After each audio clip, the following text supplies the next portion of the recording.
These workers are making metal plates for cars. It's a job that's traditionally been filled by men. But here at the Turkish auto parts maker Şahinay Makina, many of them are women. This is my first job here. I started 1.5 years ago and had no previous experience. But I got trained on the job and that's helped me develop the skills I've needed. We do the same work as men here and I think we do it very well. I like my job. The family-run business is trying to keep a gender balance in all its positions, from mechanics to engineers. Nearly half the workers here are women, including those in production and the front office. In the last 5 years, Şahinay has not only increased the number of its female workers, it's also made sure they get the same pay as their male colleagues. We believe in gender equality and try our best to ensure it. In the last 5 years, we increased the number of women in our workplace from 18% to 44% last year. And that's quite a significant number, given that we belong to the group of small and medium-sized companies. Whenever we employ, let's say, a male engineer, we try to make sure the second engineer is a woman, and vice versa.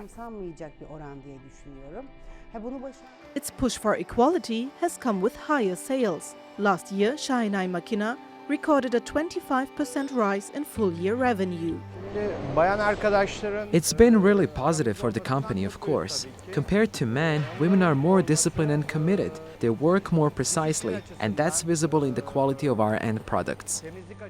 The number of women working at Şahinay is above Turkey's average. The employment rate among women was nearly 30% in 2017. That's less than half the rate of working men, which stood at 66%. In the automotive sector, female participation stands at 25% among white-collar employees. Of the country's total workforce, 34% are women, or around 9 million. The government aims to raise that number to more than 40% by 2023. It's launched several incentives to increase female employment, which it hopes will boost the economy.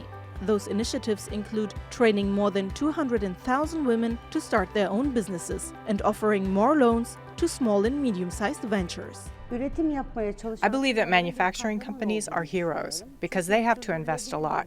And to be able to do so, they need to either partner with other companies or get help from the government. Last year, it launched an incentive named Kobugal, and our project was accepted. The government has provided new machinery and personnel for as long as our project continues.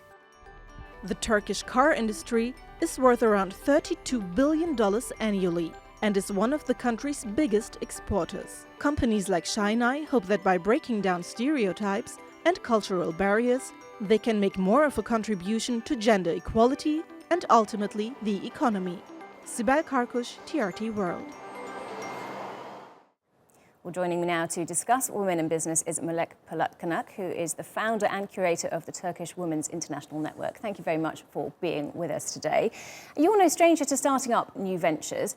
What particular challenges can women face in your experience when they pursue their careers? Well, we start with the role models. So if you are looking to explore something new, if nobody in our family has done business or has been an entrepreneur, looking for role models, women like us. So that's the first thing that women stumble upon. Second, the lack of networks. And lastly, dealing with life moments where we don't have equality with men, especially until the gentleman can bear children. So we have a different role in society and in the family. So managing all of that seems to be very challenging. Because as you say, these sort of life events, they do still often fall to women, don't they? Which is a particular challenge. Yes, childbearing, caring responsibilities, as well as parenting roles. So here in Turkey, more women are joining the workforce. What difference is that making to the economy? Well, more women are joining the workforce, but quite not enough. Right now, the labor force participation in Turkey is around 33% compared to OECD average of 62%. So when we catch OECD levels, our GDP will grow by 20%. So women have to enter the workforce for all boats to rise. In your view, is there anything in particular that women can offer that perhaps men can't?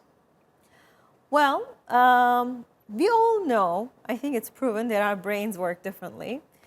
So women deal with complicated information a little bit better, communication skills. These are general comments, but we are wired differently, so that brings different capabilities.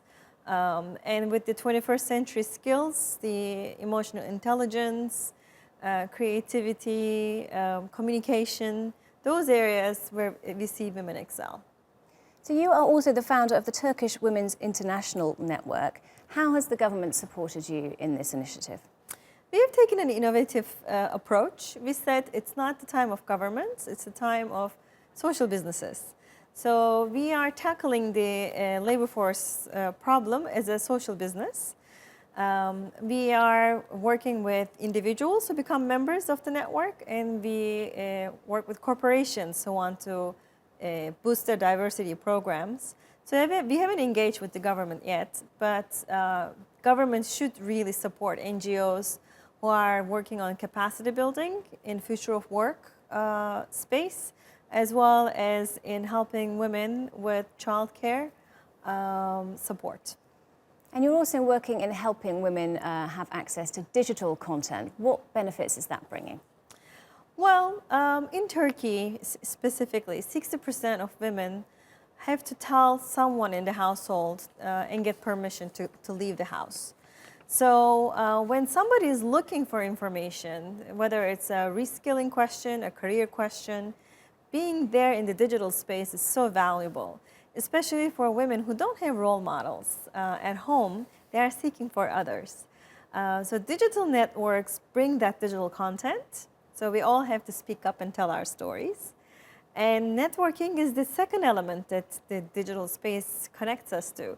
So I may be in Istanbul connected to someone in Erzurum, and the sisterhood connection brings that change where I could tell you, you know, sister, you can do it. This is what I've done. Your experience is similar, and I'll help you out.